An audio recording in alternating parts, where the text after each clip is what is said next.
I didn't know whether to put it this way, but I just put it. When all hell breaks loose, stand firm. Sorry, some of you might think, oh, he just said a bad word.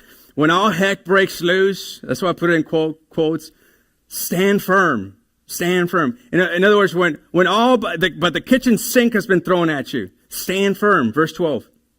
It says, a brother will betray his brother to death, and father will betray his own child, and children will rebel against their parents and cause them to be killed.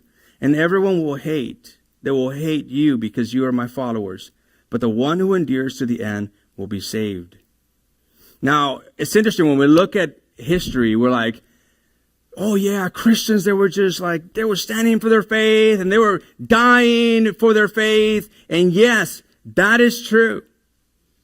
Out of all the disciples, excluding Judas, of all the disciples, every one of them died a martyr's death.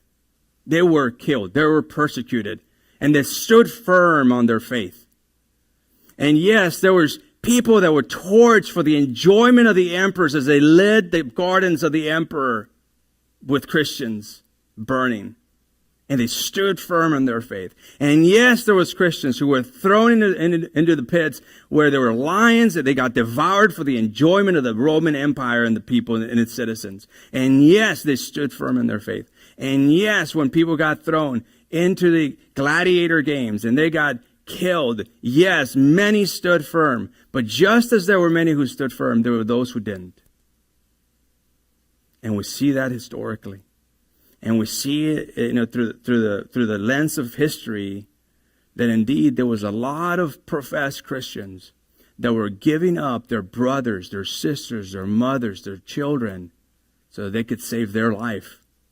Because in the first century church, it was illegal. And you are going to die if you're a Christian. And I believe that's in part why the book of Hebrews was written, to address that very issue. And that was happening right before the destruction of the temple in Jerusalem. Now, a side note here that I want to just kind of share with you, a point of application, and that is we tend to get it backwards.